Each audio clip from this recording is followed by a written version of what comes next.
Bom dia, amados irmãos, que a graça e a paz de nosso Senhor Jesus Cristo esteja sobre a vida de todos nós.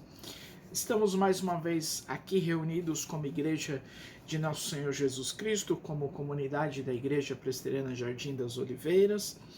Estamos mais uma vez na presença do Senhor para estudarmos e aprendermos da sua palavra. Nesse instante, eu convido os amados irmãos a fazermos uma oração de introdução a essa escola bíblica dominical. Santíssimo, bondoso e eterno Deus, obrigado por esse instante, obrigado por este momento, obrigado por tudo que o Senhor tem feito por nós, como filhos, como pessoas, como crentes na Tua Palavra e crentes em Teu Filho, Pai. Venha estar nos abençoando no aprendizado, desde esse momento de abertura até o momento da aula também, ó Pai. Sustenta-nos no Teu amor, na Tua misericórdia e no Teu Espírito Santo para a compreensão da Tua Palavra, em Cristo Jesus. Amém. Amados irmãos, nós estamos no 34º domingo do tempo comum. Celebramos hoje a solenidade de Jesus Cristo, Rei e Senhor do Universo. A partir da semana que vem, nós adentramos a um novo calendário litúrgico. Este ano, até o momento, nós estávamos no ano B do nosso calendário litúrgico. O próximo ano entramos no ano C do calendário litúrgico. E esse próximo ano litúrgico já começa a semana que vem, com o primeiro domingo do Advento, né?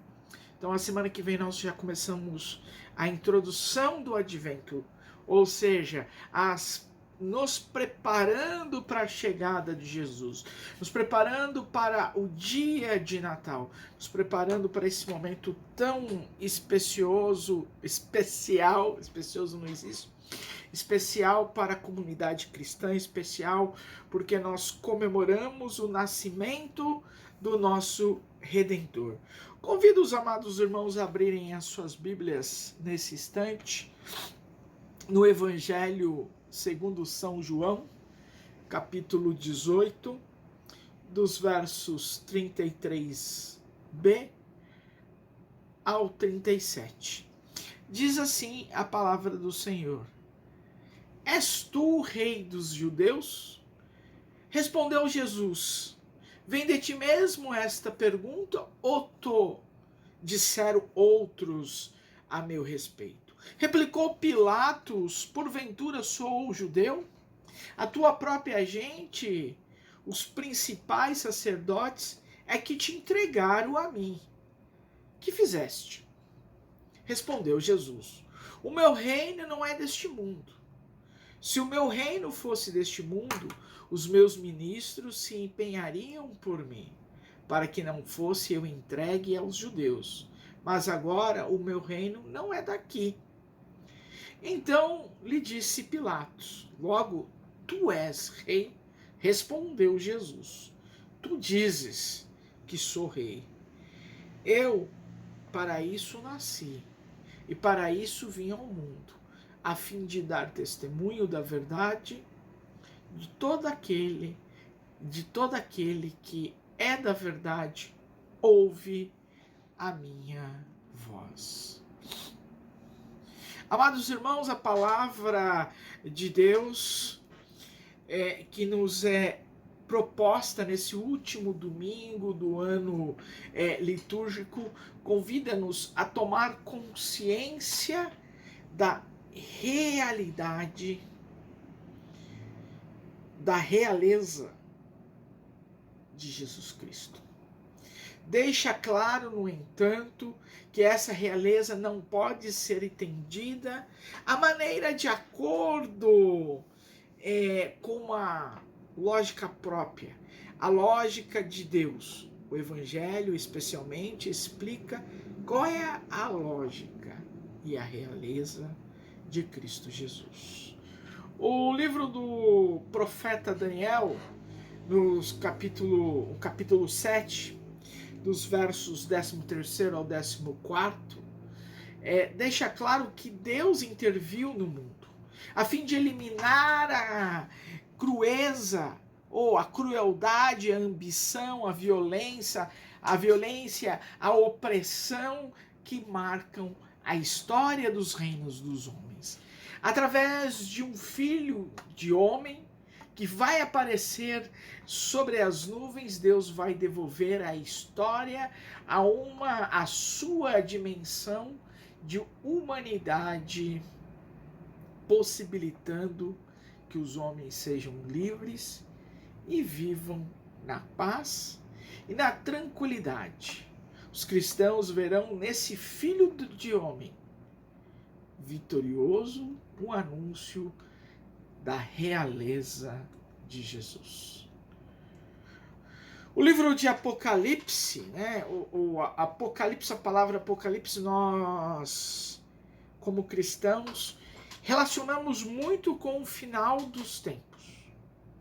Mas a palavra Apocalipse, no seu original, ela tem um outro sentido, uma outra dimensão. O sentido real da palavra Apocalipse é de cumprimento de promessas, de fechamento de um ciclo de preparação de Deus, e a preparação de Deus se realizando. O livro de Apocalipse, no capítulo 1, versos 5 a 8, apresenta Jesus como o Senhor do tempo e da história, o princípio e o fim de todas as coisas, o príncipe dos reis da terra, aquele que há de vir por entre as nuvens, cheio de poder, de glória e de majestade, para instaurar um reino definitivo de felicidade, de vida e de paz.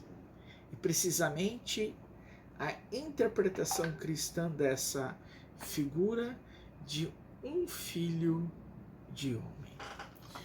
O Evangelho de João, conforme nós lemos no seu capítulo 18º, na parte B do verso 33º ao verso 37º, apresenta-nos num quadro dramático Jesus a assumir a sua condição de rei diante de Pôncio Pilatos. A cena revela, contudo, que a realeza reivindicada por Jesus não assenta em esquemas de ambição, de poder, de autoridade, de violência, como acontece com os reis da terra. A missão real de Jesus é dar testemunho da verdade, é concretizar-se no amor, no serviço, no perdão, na partilha e no dom da vida. Mas, os irmãos, quando nós lemos o Evangelho que nós propusemos nesta manhã, este Evangelho de João, no seu capítulo 18º, dos versos, da parte B do verso 33º ao 37º, é o momento em que Jesus é entregue pelos judeus, pelos sacerdotes, e é o momento em que Jesus tem um diálogo com Pilatos.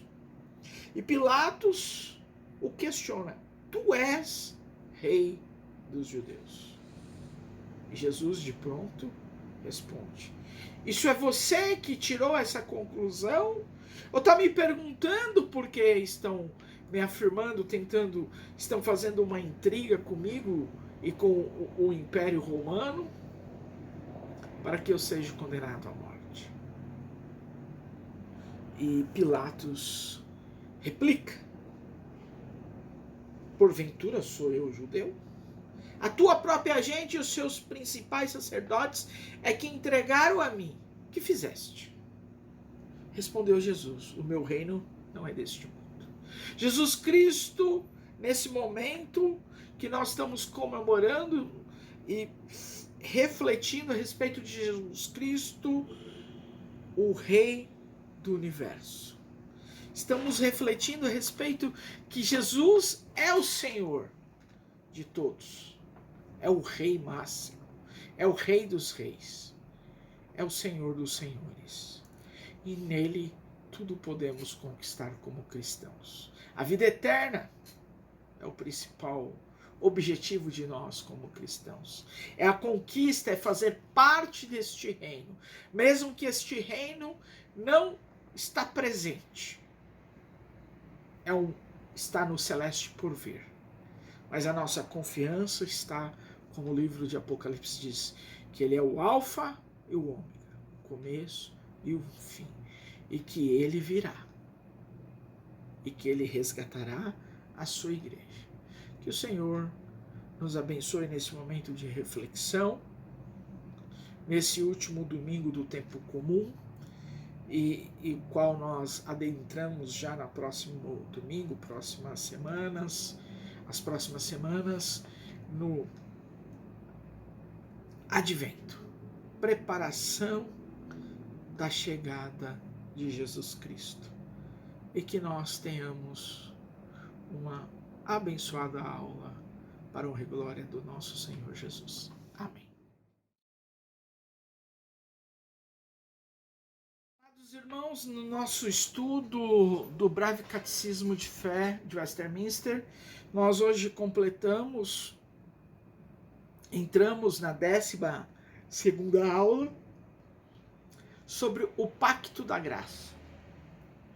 E a 12ª aula, o Pacto da Graça, ela permanece na mesma pergunta 20 da semana passada em que o reverendo Carlos Alberto trabalhou. Deixou Deus todo o gênero humano perecer no estado de pecado e miséria? E responde o catecismo: tendo Deus, unicamente pela sua vontade, desde toda a eternidade, escolhido alguns para a vida eterna, entrou com eles em um pacto de graça para os livrar do estado de pecado e miséria e trazer a um estado de salvação por meio de um Redentor. A resposta é um tanto quanto, talvez, num primeiro instante, num primeiro momento, estranha. Tendo Deus escolhido alguns para a vida eterna, entrou com eles um pacto de graça. Esta lição é sobre este pacto de graça.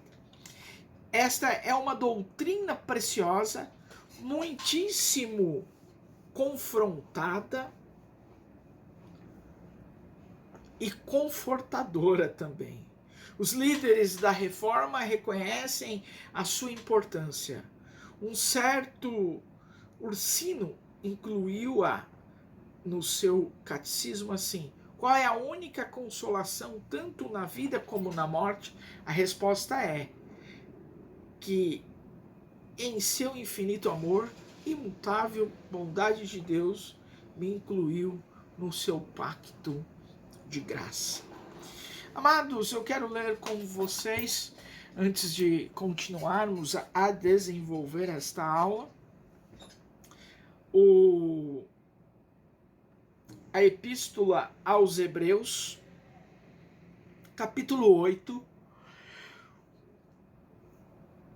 do verso 8 ao 12º. Hebreus, capítulo 8, verso 8 ao 12º, que diz assim a palavra de Deus. E de fato, repreendendo-os, disse: eis aí vem dias, diz o Senhor, firmarei nova aliança com a casa de Israel e com a casa de Judá. Não segundo a aliança que fiz com seus pais no dia em que os tomei pela mão para conduzir até fora da terra do Egito, pois eles não continuaram na minha aliança e eu não atentei para eles, diz o Senhor. Porque esta é a aliança que firmarei com a casa de Israel. Depois daqueles dias, diz o Senhor, na sua mente imprimirei as minhas leis, também sobre o seu coração as inscrevi, e eu serei seu Deus, e eles serão meu povo. e não ensinará jamais cada um ao seu próximo, nem cada um ao seu irmão, dizendo: conhece o Senhor, porque todos me conhecerão, desde o menor deles até o maior.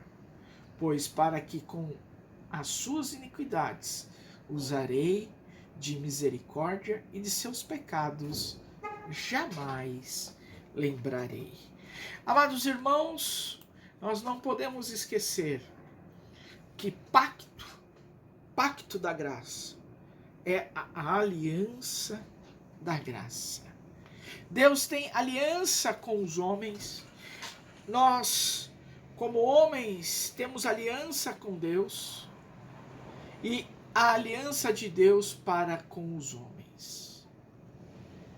A aliança da graça nos traz nos dois testamentos. O pacto da graça nos dois testamentos. Esta aliança de Deus nos dois testamentos. O que significa isso? Que Deus é um Deus de aliança para com o seu povo. Deus é um Deus que tem pactos, e o último pacto que ele faz para conosco é através do seu Filho amado, Jesus Cristo. O pacto dos dois testamentos, como nós temos como cristãos, o Antigo e o Novo Testamento, a rigor são apenas ideias, momentos em que nós temos, que encontramos em Gênesis, capítulo 9, verso 9, a respeito do que Deus faz com Noé, com Abraão, com Moisés, com Davi, e Deus vem abençoando ricamente. E quando no Novo Testamento, com o nascimento de Jesus Cristo. Com o nascimento de Jesus Cristo, o pacto da graça passa a ser superior às alianças, por conta da gratuitidade. Ou seja, por conta do amor imensurável de Jesus Cristo para conosco. Esse amor imensurável é que Jesus Cristo morreu na cruz por todos nós. Nós vimos na aula passada a respeito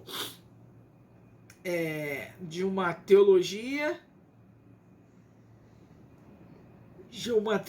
reformada, que é uma teoria também a respeito dos eleitos, a respeito dos predestinados, mas isso não cabe a nós nos preocuparmos. O que precisamos entendermos como cristãos, não como Armínio ou Calvino, quem tem razão, quem não tem. Mas nós, diante das Escrituras Sagradas, diante da Palavra de Deus, nós temos que nos mantermos numa vida de santidade, uma vida de busca de santidade. Não podemos nos confortarmos achando, porque eu aceitei a Jesus Cristo como meu único, exclusivo Salvador, sou presbiteriano, sou calvinista, estou diante da graça de Deus, estou fazendo parte desse pacto da graça de Deus, sou predestinado e vou embora pecar. Não, pelo contrário, é viver uma vida de santidade. Precisamos sempre, como cristãos, na nossa mente, viver sobre a submissão da vontade de Deus, das exigências de Deus. As exigências de Deus para nós é: ide e fazer discípulos em meu nome, os batizando em nome do Pai, do Filho e do Espírito Santo. É o resgate hoje, nessa nova aliança em Cristo Jesus. É o resgate que precisamos termos, de levarmos o Evangelho, de levarmos as boas novas às pessoas, aqueles que necessitam de ouvir as boas novas, aqueles que precisam das boas novas. É fazermos, através da graça, através das boas obras, a nossa parte como cristãos. Não nos preocupando quem está certo, quem está errado. É nos preocuparmos individualmente, cada um de nós, se estamos de acordo com a palavra de Deus. Se estamos certo com a vontade de Deus. Se estamos vivendo de acordo com aquilo que o Senhor quer para cada um de nós. Ou apenas temos vivido um pseudo-evangelho. Uma pseudo-vida de santidade. Então precisamos, como cristãos, vivermos esse pacto da aliança da graça na sua totalidade. E viver o pacto da aliança da graça na sua totalidade é ter uma vida de busca de santidade, é ter uma vida de busca de comunhão com Deus, é ter uma vida de busca de comunhão com os irmãos, é de ter uma vida de busca de crescimento espiritual. Que o Senhor possa nos abençoar com esta aula, tocar nossos corações e entendermos e compreender esta nova aliança em Cristo Jesus.